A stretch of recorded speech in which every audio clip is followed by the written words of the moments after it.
review the Jack White album Lazaretto. It was released in 2014 and produced by Jack White. So I got this probably, I want to say like 2022 or something. Whenever he came out with the two albums in the same year, I was like, I'm going to go ahead and just get all of his solo stuff now. So I got all of the albums that he had out then within like a week or two of each other. This one I liked right away. The first time I heard it. It's kind of a little bit similar to Blunderbuss in some ways that it sounds, but it kind of ups like the country elements that he had in that album. Because like on that album, there's a little bit of like hints of country sound here and there. It's a lot more evident on this album. I kind of like think of this as Jack White's country rock album. That said, it's not on like every song. But yeah, I've always enjoyed this album. I could see this being one that like, if you're not into any kind of like country sounding thing at all, you could have a little bit of a problem with.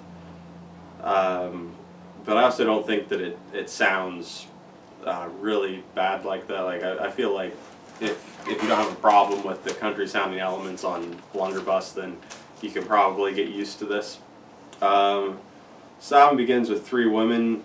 I think that this is kind of based on like an old blues song. But all the songs on the album are credited to Jack. It's a good opener. Not really like my favorite track on here, but I like the drums a lot. It's good, it kind of starts off the album with that slight country sound, especially in like the vocal bits. Just kind of, I don't know, they have that kind of like country feel to them, I feel like. The second track is the title track, Lazaretto. I think it's a strong title track. I like the guitar solo in it. It's another one that kind of continues the country thing. This one I think is a little more country sounding than the first one because it's got like pretty prominent fiddles. But I like that one a lot. The third track, Temporary Ground. This is a slower, more country sounding song. The fiddles are back really prominent along with female backing vocals from Lily Mae Rishi. I'm sure I probably butchered that, I'm sorry. I believe she also plays the fiddle, but I like her voice. I like the way she sounds singing with Jack.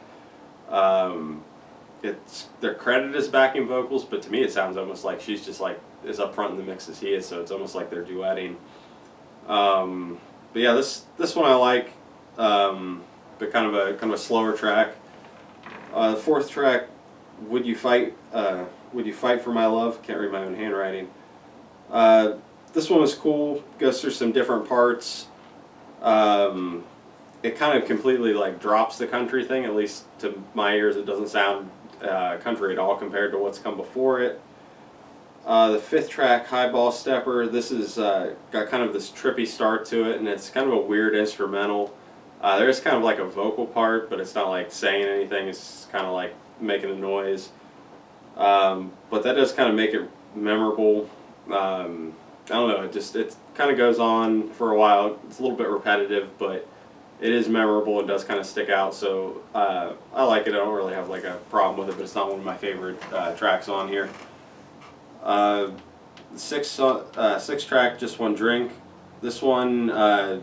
Another kind of country rocker with the fiddle and female backing vocals pretty prominent. I like this one as well. The track Alone in My Home is my favorite song on here. It's a more piano-like driven song.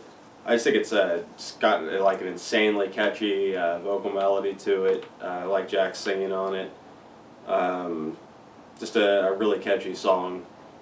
The eighth track, Entitlement. This one's kind of a more acoustic, like country sounding song.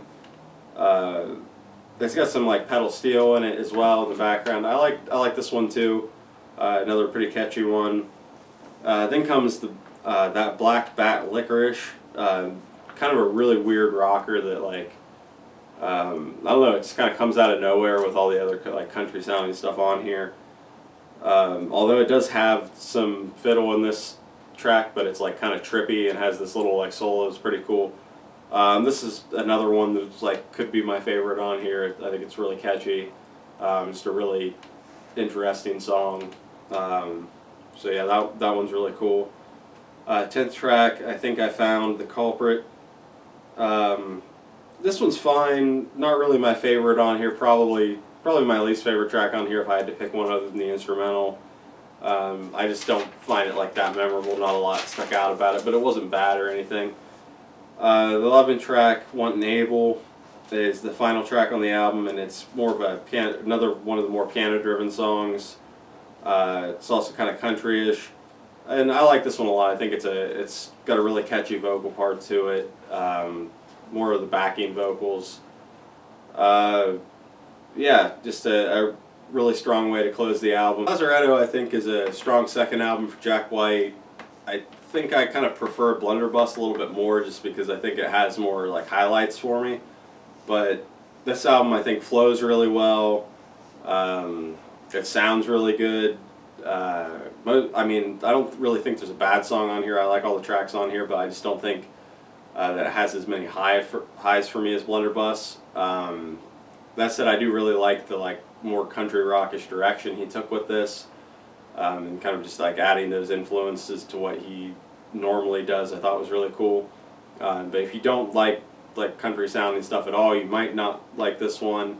That said, I don't think it's like, I don't know, it's not as country as other stuff, but there's just like some elements of stuff in there, some fiddles and pedal steel and things like that. So yeah, I recommend this one pretty highly too.